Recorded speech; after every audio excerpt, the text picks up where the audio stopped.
I feel like I'm covering this a lot, and I'm kind of getting a little over it. But there was another article in Jacobin magazine, which I really like Jacobin magazine mostly, but even they went after the Planet of the Humans. I'm not going to read this. I just want to talk about the title, Planet of the Anti-Humanists. Um, so they're calling Mike Moore and Jeff Gibbs anti-humanists, and I think that's incredibly interesting and kind of perfect because we've been talking a lot about humanism versus human supremacy over the last whatever few months or a year. What does it mean to be a humanist? Does being a humanist mean a human supremacist? I mean, most people would just think being a humanist means caring about humans. So they're calling this movie anti-humanist, which I don't think that's true at all. And again, if you're talking about problems that are real, like population growth, or maybe even if you're bringing up the idea that standard of living, measuring things on the scale of standard of living, might not be the way to go. I think people might even call that being anti-humanist, or that might get people pearl clutching and, oh, what are you saying? That we shouldn't have health care for people, or people shouldn't be kept alive for as long as they should be kept alive, or all of those weird, slippery, kind of yucky, icky conversations that people don't like to have, but they have a knee-jerk reaction to anybody bringing up these conversations. But these are really, necessary, I think, conversations to get into. You got to wade into the weeds. You got to get yourself a little bit. You got to get past the oh, I don't want to talk about that, and get past the knee-jerk reaction around these subjects in order to have real real conversations.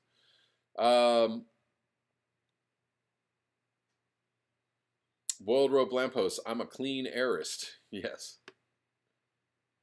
Russ Taylor. There's 8 billion of us. How many more is enough? Yes.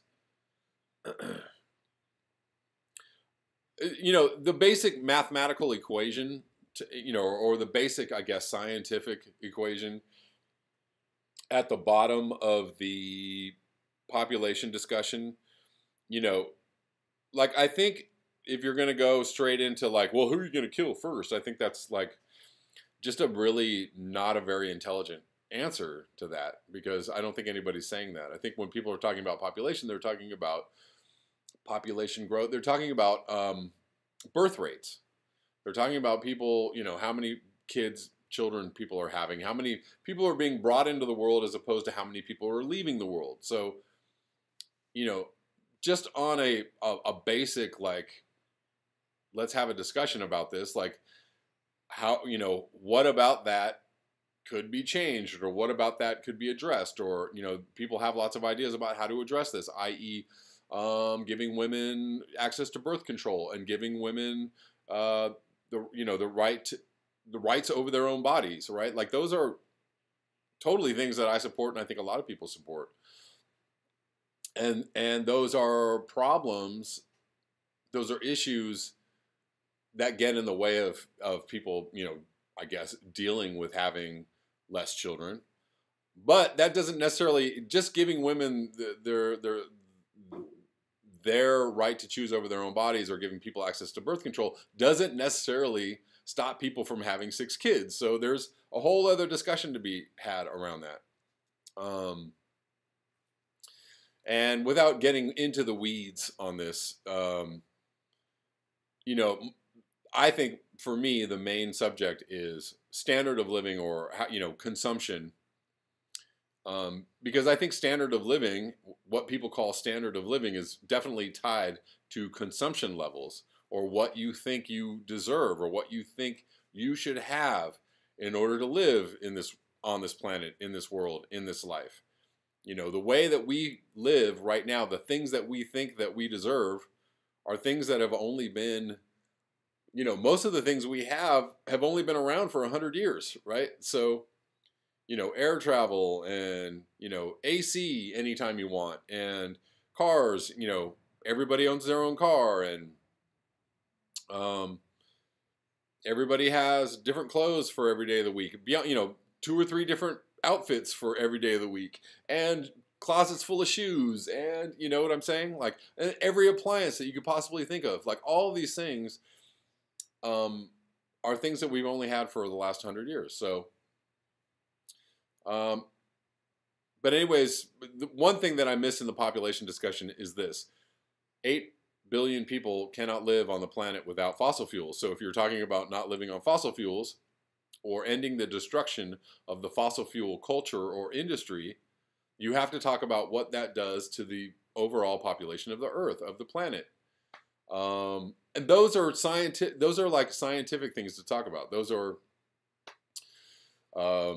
processes or equations, or, you know, just data that you have to like push into your problem solving machine in order to figure out how, you know, what are we going to do going forward? How are we going to move forward, you know, with this knowledge that, you know, if we take away fossil fuels, this many people probably cannot still remain on the Earth.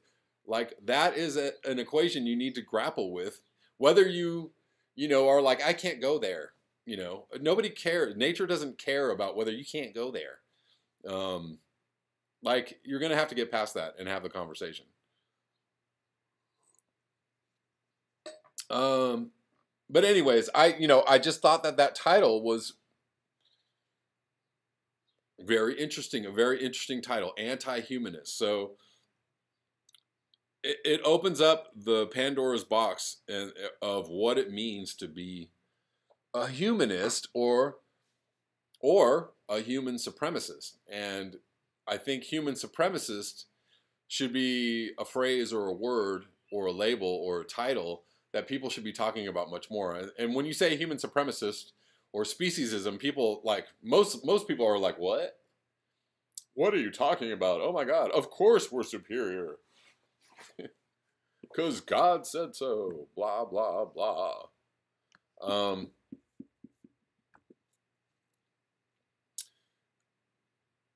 I'm not going to read that article right now. Maybe I'll bring the article back, and we can have a more in-depth discussion around it. But I would like to see, you know, people writing think pieces on human supremacy,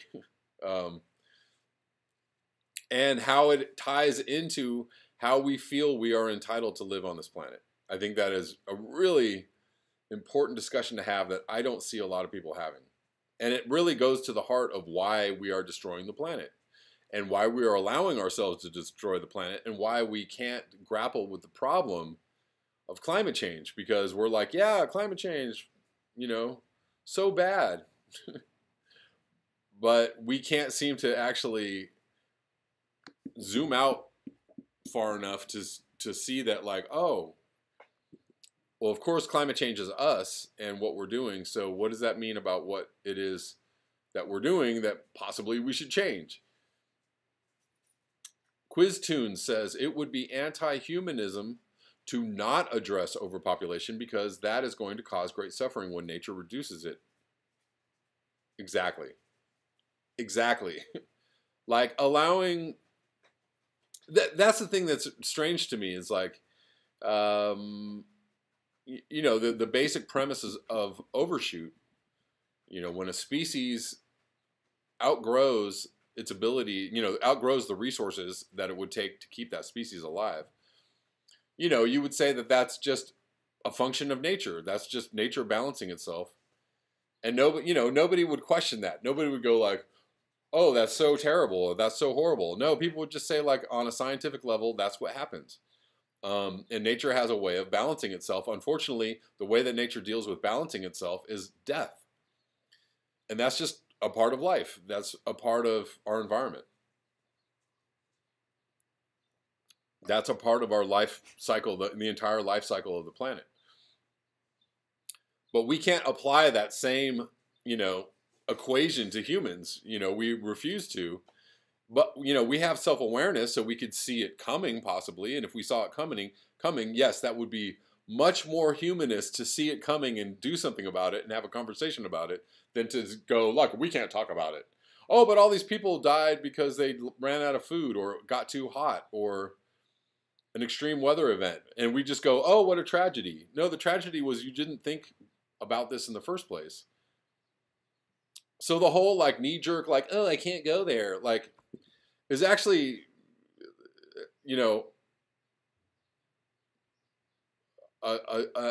an abdication of responsibility and cowardice on some level that I think is reprehensible. And so when people are like, no, you can't talk about it, I'm just like, okay, dummy. You want to put on your thinking cap, take off the dunce cap and put on the thinking cap today? That would be great.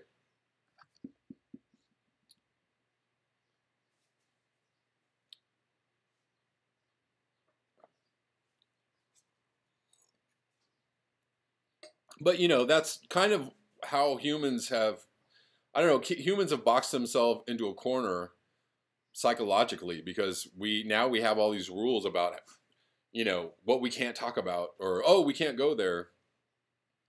And I'm not sure if these rules are really helpful.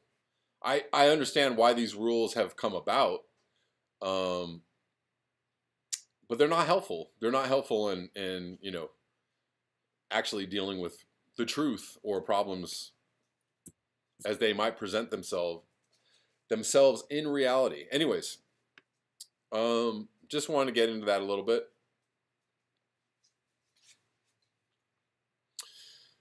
Let's move on to the Arctic. Is quite warm. This is from yesterday. And we knew this. There were forecasts for the Arctic being very warm this week. The Arctic is unraveling as a massive heat wave grips the region. This is from Brian Kahn and Gizmodo. It wouldn't be spring in the climate change era without a massive heat wave in the Arctic. Freakishly warm air has billowed up from Siberia over the Arctic Ocean and parts of Greenland, and the heat will only intensify in the coming days. The warmth is helping to spread widespread wildfires and to kickstart ice melt season early, both ominous signs of what summer could hold. The Arctic has been on one recently. Russia had its hottest wet winter ever recorded, driven largely by Siberian heat. That heat hasn't let up as the calendar turns to spring. In fact, it's intensified and spread across the Arctic. Last month was the hottest April on record for the globe.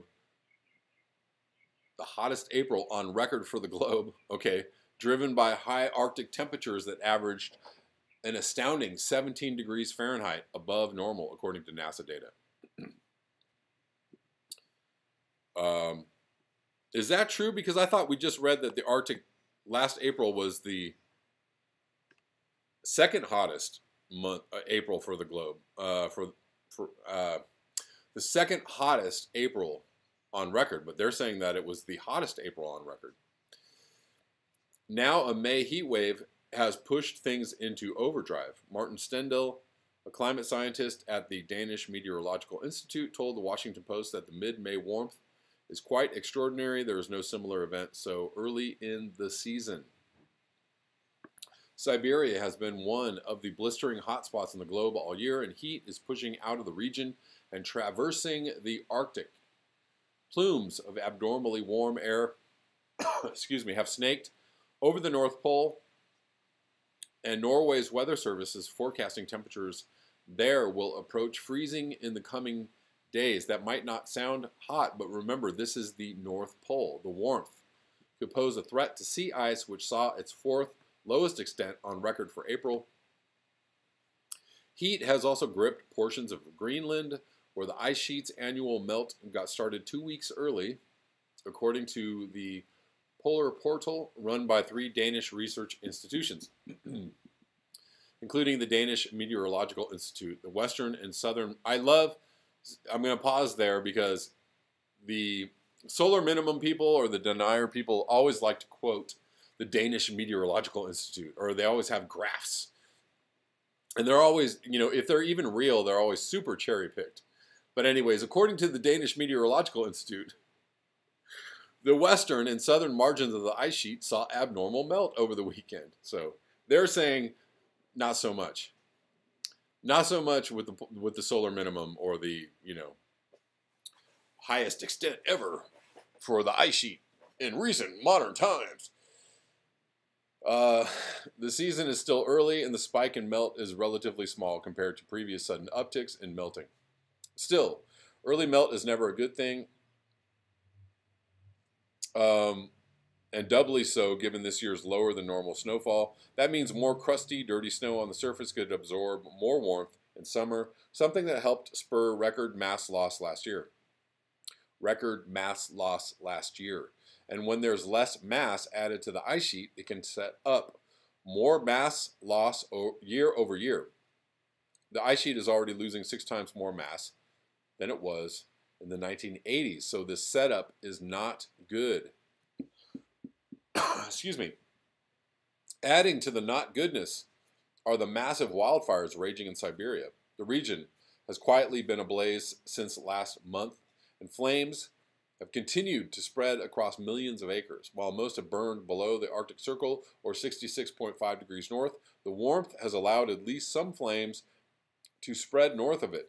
Satellite monitoring expert Pierre Marcus tweeted an image on Monday showing fires creeping across the tundra in the Republic of Sakha that makes up the most of eastern Siberia. There are also signs that some zombie fires from last fire season have reignited after smoldering underground in peat-rich soil. That's frightening. Congrats if you had that on your climate crisis bingo card. The Arctic is the fastest warming region on the planet, and these types of heat waves have become a seasonal occurrence. But that shouldn't make them any less shocking or alarming, particularly since the changes happening there could actually cause the rest of the globe to warm up even more quickly. Melting sea ice exposes darker ocean waters that can absorb more heat, while fires cough up more carbon dioxide into the atmosphere, trapping yet more heat. Zombie fires are even more worrisome since peat is extremely rich in carbon.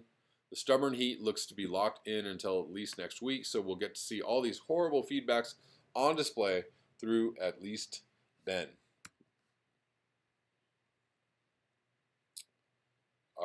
Can we say not good or non-good? Osama. Yes, the setup is not good. Understatement of the year, indeed.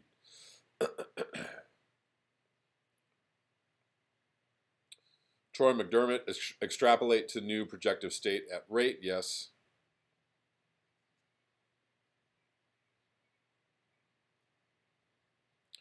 Let's get Beckwith on here. I tried to get Beckwith on last year, and we were talking about it, and then it fell apart. And then I just gave up. With Shackleton, yeah, he can come meet my dog. That'll be fun.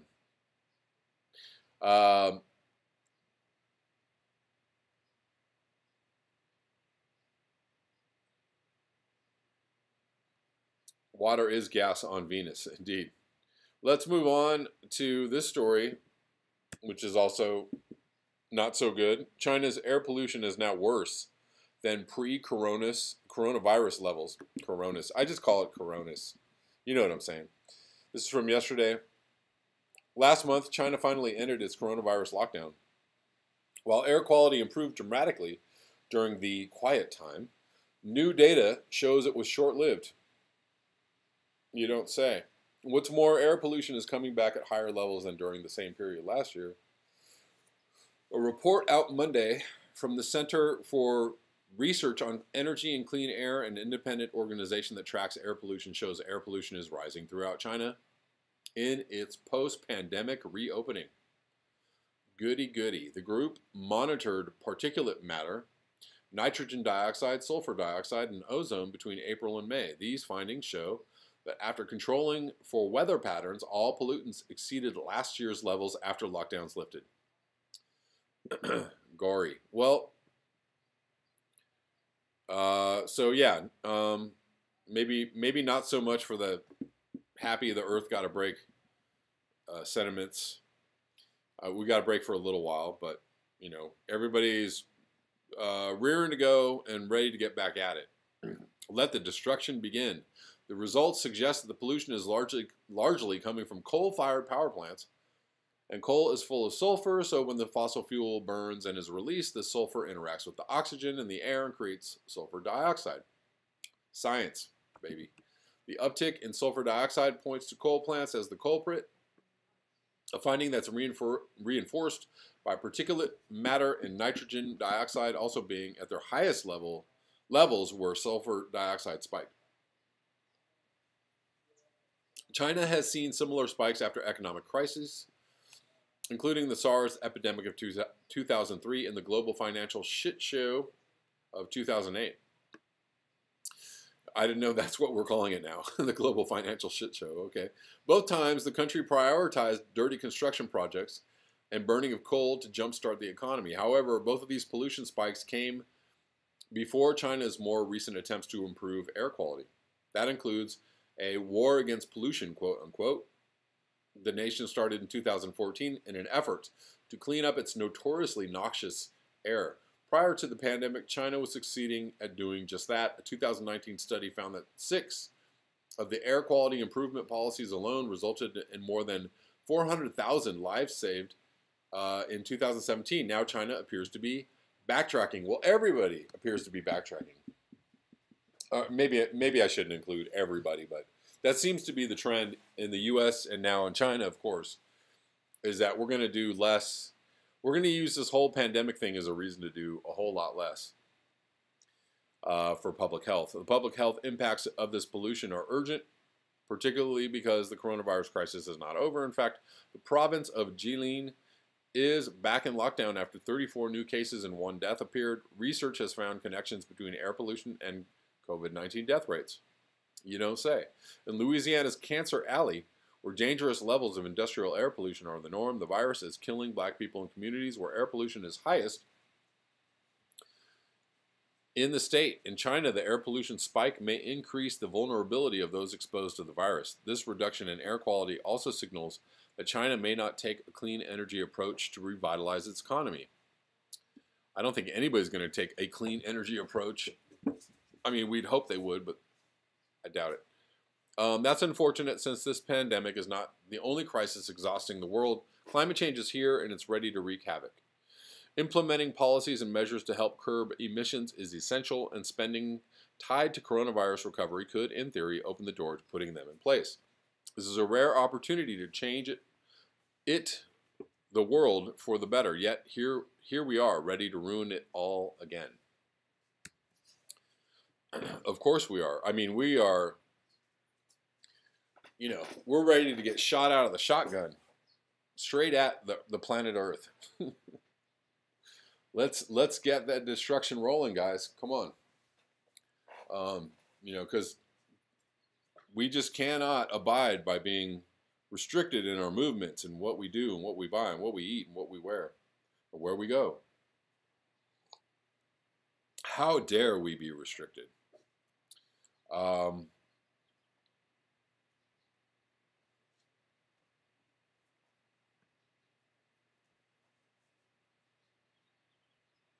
let's go to this last bit. I wanted to cover interesting article out of Vice. People of color experience climate grief more deeply than white people. We are not only disproportionately affected by the climate crisis, but we carry a pain that comes from a long history of racial terror. This is from May 14th. When the wildfires hit Australia last year, B. Cruz was horrified at the sight of the red sky, the black ash falling like snow, and the smoke choking the whole east coast. The fires were a direct reminder of the British genocide against Aboriginal and Torres Strait Islander people like her, and the tearing of them from the country and their traditional ways of land management. Um, yes, much of this can be blamed on colonization of pretty much the entire planet, right? You know, we've implemented our lovely technologically consumptive ways on pretty much the entire planet, but we had to start somewhere. In an article for Vox Cruz, Wiradjuri Gomoroy and Munaru Ewing, storyteller, told me, we see and feel the spirit of our animals and our land. They are our ancestor spirits. We don't own country. Country owns us.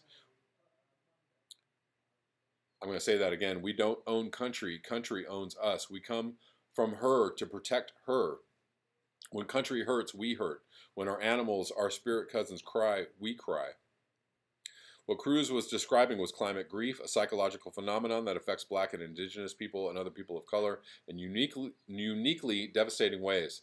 Just as we are seeing with the COVID-19 outbreak, environmental racism forces people of color, especially Black and Indigenous peoples, to bear the brunt of global disaster. We are not only disproportionately affected by the climate crisis, breathing in more pollution, living in communities with higher temperatures, suffering from more medical conditions, experiencing more natural disasters, and being displaced at much higher rates, but we carry the pain of the climate crisis deep inside us. In its 2014 report, Beyond Storms and Droughts, the Psychological Impact of Climate Change, the American Psychological Association found that the climate crisis was affecting human mental health across the globe. Anyone can experience climate grief, regardless of their identity, but for us, our grief and our anger is rooted in centuries of painful history and the current ecological violence hurled at our communities. Just like other stressors that people of color experience, ecological grief is often magnified, said Dr. Tiffany Dent, a licensed psychologist and author. In an interview. People of color know society is going to make sure we're impacted first and impacted the hardest. And that is absolutely painfully true. I was just discussing something about this with a friend of mine. You know, the white technological colonial civilization has, you know, implemented this whole way of life and, you know, demanded that everybody do it our way. And now that climate change has showed that this entire way of life is destroying the planet, you know, now we're going to say, well, we got to, you know, that was wrong. We got to change it up. While we've got everybody on the ropes, tied to the system, chained to the system. So we've got to find a way to unravel our belief, our programming around the system, and we've got to find a way to unravel it for other people as well. Hey guys, please remember to like, share, and subscribe. You can also support the channel at the links below: PayPal, Square, and Patreon. Also, all of my live streams are available for listening on Patreon if you happen to miss them during the day. So you can sign up for my Patreon for as little as $1. If you want to go check out the live streams, they are all there. Thanks a lot.